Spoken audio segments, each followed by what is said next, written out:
हर रात एक महिला अपने पति का फोन उठाकर उससे बात करती थी, लेकिन इस बार उसने सिर्फ 2 बातें ही की और जल्दी से फोन काट दिया, क्योंकि अगले ही पल उसका काला सहकर्मी अंदर आ गया था। पति को शक न हो इसलिए उसने सहकर्मी से कहा कि उसे कार से घर छोड़ दे, लेकिन उधर पति को भी कुछ गड़बड़ का एहसास हो गया था। रास्ते भर वो लगातार पत्नी को फोन करता रहा, पर डर और घबराहट की वजह से लिसा फोन उठाने की हिम्मत ही नहीं कर पाई। जल्दी घर पहुंचने के लिए उसने सहकर्मी से कहा कि पास वाली छोटी सड़क से चलो, लेकिन तभी कार का पेट्रोल खत्म हो गया। मजबूर होकर दोनों पास के एक सुनसान पेट्रोल पंप पर रुक गए। उन्हें बिल्कुल अंदाजा नहीं था कि आगे क्या होने वाला है। लिसा सोची कि पास की दुकान से रास्ते के लिए कुछ खाने का सामान ले ले, लेकिन जब वो बिल देने पहुंची तो उसने देखा कि दुकान में कोई भी नहीं है। तभी उसकी नजर शेल्फ पर पड़े ताजा खून के धब्बों पर गई। उसे तुरंत खतरे का एहसास हुआ और वो जल्दी से बाहर निकलने लगी। अचानक कांच तोड़ते हुए एक गोली आई और उसके हाथ में लग गई। तेज दर्द से वो लगभग बेहोश होने वाली थी। वो संभल भी नहीं पाई थी कि दूसरी गोली भी अंदर आ गई। वो घायल हाथ को पकड़कर जल्दी से शेल्फ के पीछे छिप गई, लेकिन ऐसा लग रहा था जैसे कोई उसे निशाना बनाकर गोली चला रहा। हर गोली ठीक उसी जगह लग रही थी जहाँ वो छिपी थी। कांच पर बने गोलियों के निशान देखकर लिसा समझ गई दूर कहीं एक स्नाइपर उसे देख रहा है। घबराकर उसने अपने सहकर्मी को आवाज दिलाई, जो, लेकिन उसका सहकर्मी कार में तेज म्यूजिक सुन रहा था। उसे लिसा की आवाज बिल्कुल सुनाई नहीं दी। अब लिसा ने किसी तरह अपने बहते खून को बांधा और बचने का रास्ता सोचने लगी। जैसे ही उसने सिर बाहर निकाला, एक और गोली उसकी तरफ आई। अच्छी बात ये थी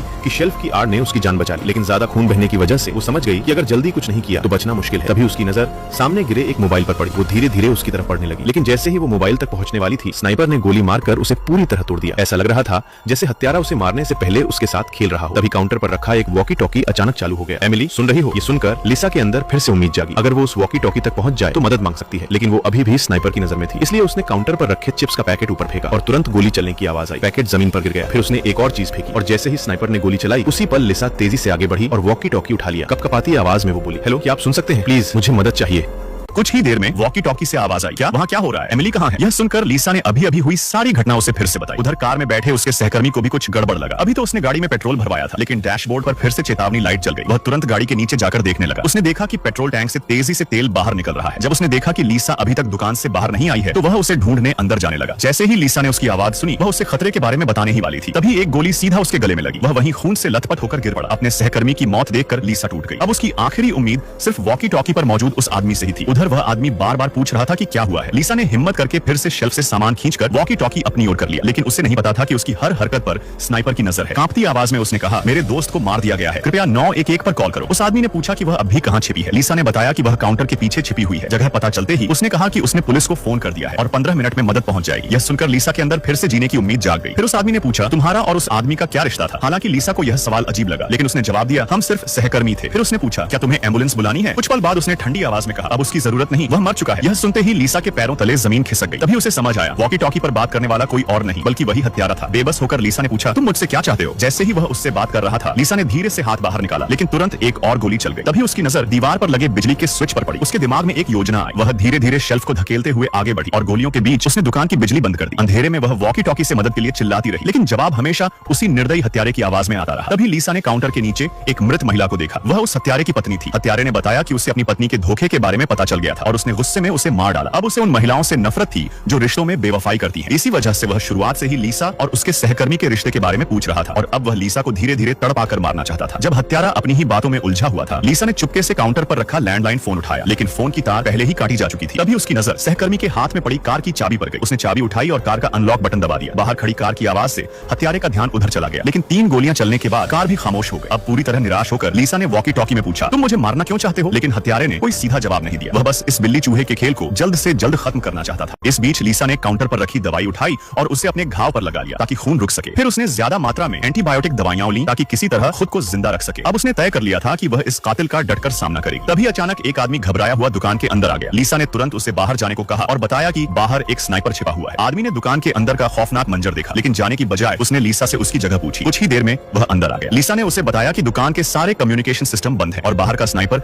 लगातार नजर रख रहा है। तभी लिसा को अचानक ध्यान आया कि काफी देर से कोई गोली नहीं चली है। वह सोच ही रही थी कि तभी वह आदमी काउंटर के अंदर कूद कर आ गया। लिसा तुरंत सतर्क हो गई, लेकिन वह आदमी सिर्फ नीचे पड़ी घायल महिला की हालत देखने लगा। अपना शक दूर करने के लिए लिसा ने वॉकी टॉकी उठाया और कातिल से बात करने की कोशिश की, लेकिन इस बार कातिल ने कोई जवाब नहीं दिया। अपनी बेगुनाही साबित करने के लिए वह आदमी हिम्मत करके बाहर कार की तरफ चला गया। जैसे ही लिसा शेल्फ से मोबाइल उठाने वाली थी, तभी एक गोली आई और वह आदमी वहीं ढेर हो गया। तभी वॉकी टॉकी से कातिल की आवाज आई, तुम जानती हो तुम्हारे और उस आदमी में क्या फर्क है? अब लिसा ने खुद को बचाने के लिए दुकान में रखी सभी छतरियां निकाल ली। उसने उन्हें खोलकर कांच की खिड़कियों के सामने लगा दिया ताकि स्नाइपर उसे साफ निशाना न बना सके, लेकिन उसने कातिल की निशानेबाजी को कम आंका था। गोलियां लगातार अंदर आने लगी। लीसा डर के मारे इधर उधर भागने लगी। गोलियां बारिश की तरह उसके आसपास गिर रही थी। कातिल जानबूझकर उसे मार नहीं रहा था, वह सिर्फ उसे डराकर तड़पा रहा था। मौत का यह खेल लीसा को पूरी तरह तोड़ने लगा। तभी उसकी नजर पीछे के बंद दरवाजे पर पड़ी। वह तुरंत पास रखा फायर एक्सटिंग्विशर उठाकर दरवाजा तोड़ने लगी, लेकिन पूरी ताकत लगाने के बाद भी दरवाजा नहीं टूटा। उसी समय दूर से एक कार पेट्रोल पंप पर आती दिखाई दी। लीसा के अंदर फिर से जीने की उम्मीद जाग उठी। अब सबसे जरूरी था कि किसी तरह उस आदमी का ध्यान अपनी तरफ खींचे, लेकिन वह आदमी आराम से अपनी गाड़ी में पेट्रोल भरता रहा। उसे अंदर हो रही घटना का बिल्कुल अंदाजा नहीं था। लीसा को लगा कि अब स्नाइपर उसे भी मार देगा, लेकिन हैरानी की बात यह थी कि कातिल ने कुछ नहीं किया और वह आदमी वहां से चला गया। अब पूरी तरह मजबूर होकर लीसा ने कातिल से दया की भीख मांगी, लेकिन कातिल ने ठंडी आवाज में मना कर दिया। उसने कहा, जब से तुम और तुम्हारा साथी इस पेट्रोल पंप पर आए थे, मुझे तभी समझ आ गया था कि तुम्हारे बीच रिश्ता सामान्य नहीं है और मुझे ऐसी औरतों से नफरत है जो अपने रिश्तों में वफादार नहीं होती। इसलिए अब तुम मेरा अगला निशाना हो, लेकिन मैं तुम्हें जल्दी मरने नहीं दूंगा। मैं तुम्हें धीरे धीरे तड़पाऊंगा। लीसा डर के मारे बोली, तुम मुझे जानते ही नहीं। कातिल की आवाज फिर आई, मैं तुम्हें उससे भी ज्यादा जानता हूँ जितना तुम खुद को जानती हो। कातिल को लगता था कि लिसा एक सेक्सी मिजाज महिला है। उसे ये भी पता था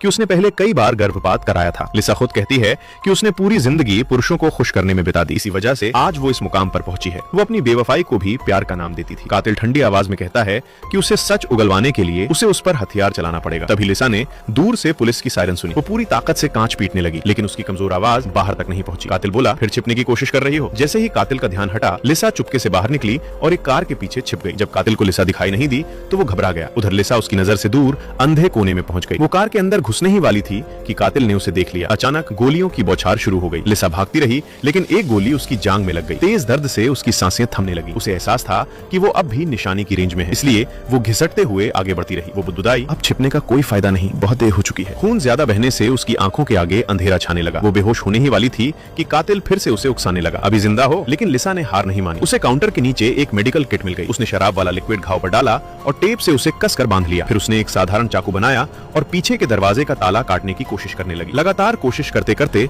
उसकी अपनी उंगली कट गई। गुस्से में लिसा ने वॉकी टॉकी उठाई और कातिल पर चिल्लाने लगी, तुम बहुत घटिया इंसान हो, मेरी मौत तुम्हारी गंदी सोच नहीं बदलेगी। तभी बाहर एक और कार आकर रुकी। लिसा ने किसी तरह खुद को उठाया। एक बुजुर्ग आदमी कार से उतरा। उसे कुछ गड़बड़ का एहसास हुआ और वो आगे बढ़ा। पास जाकर उसने देखा कि कार के अंदर एक आदमी मरा पड़ा है। लिसा चिल्लाई, भागो, पुलिस को फोन करो। लेकिन बहुत देर हो चुकी थी। उसकी आंखों के सामने उस बुजुर्ग को भी गोली मार दी गई। शोर सुनकर उसकी पत्नी भी कार से बाहर आ गई। कांच के कारण वो लिसा की आवाज नहीं सुन पाई। पल भर में उसे भी मार दिया गया। जमीन पर पड़े दोनों शवों को देखकर लिसा अंदर से टूट गई और कातिल को यही सब देखकर मजा आ रहा था। वो लिसा को डर और मौत के बीच तड़पता देखना चाहता था। अब लिसा का सब्र टूट चुका था। गुस्से और दर्द से भरी वो अचानक बाहर निकल पड़ी।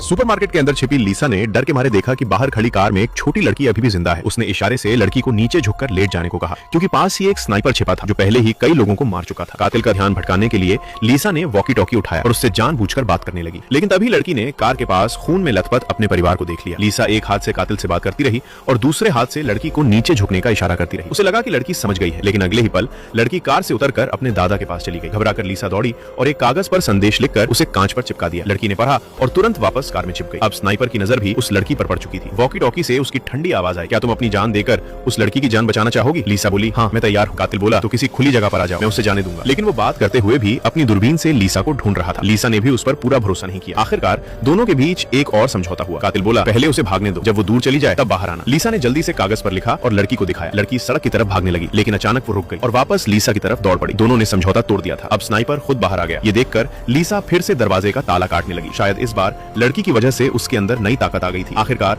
ताला टूट गया। दोनों पीछे के दरवाजे से अंदर घुस गई, लेकिन अंदर का शटर भी बंद था। लड़की की सुरक्षा के लिए लिसा ने उसे मेज के नीचे छिपा दिया। फिर वो कमरे में कोई हथियार ढूंढने लगी। जैसे ही कातिल अंदर आया और उसे कहीं नहीं देखा, वो हंसने लगा और अपने अतीत की कहानी बताने लगा। असल में वो आदमी उसी कंपनी का कर्मचारी था जहां लिसा काम करती थी। उसे नौकरी से निकाल दिया गया था और उसकी जगह लिसा को रख लिया गया था। इसी नफरत में उसने ये पूरा खेल रचा था, इसलिए उसे लिसा की निजी जिंदगी की हर बात पता थी। काउंटर के पीछे छिपी लिसा चुपचाप सही मौके का इंतजार करती रही। जैसे ही कातिल पास आया, वो अचानक बाहर कूदी और हथियार उसके शरीर में घोंप दिया। उसके दर्द से तड़पते ही उसने एक और वार उसके कंधे पर किया। कातिल को उम्मीद नहीं थी कि लिसा इतनी खतरनाक हो सकती है। उसके संभलने से पहले ही लिसा ने फायर एक्सटिंग्विशर उठाकर उस पर दे मारा, लेकिन इस बार वो बच गया और एक्सटिंग्विशर को दूर फेंक दिया। वो मुस्कुराकर बोला, आखिर तुम सामने आ ही गई। जैसे ही वो आखिरी वार करने आगे बढ़ा, लिसा ने अचानक कमजोर होने का नाटक किया, लेकिन अगले ही पल उसने पीछे पड़ा टूटा हुआ कांच उठाया और पूरी ताकत से उसके शरीर में घोंप दिया। फिर उसने जमीन पर पड़ी पिस्तौल उठा ली। कुछ गोलियों की आवाज गूंजी, लेकिन अचानक लिसा ही पहले जमीन पर गिर पड़ी। कातिल धीरे धीरे अंदर आया और उस छोटी लड़की को ढूंढने लगा। जल्द ही उसकी नजर मेज के नीचे छिपी लड़की पर पड़ गई। आगे क्या होगा देखने के लिए कमेंट करें।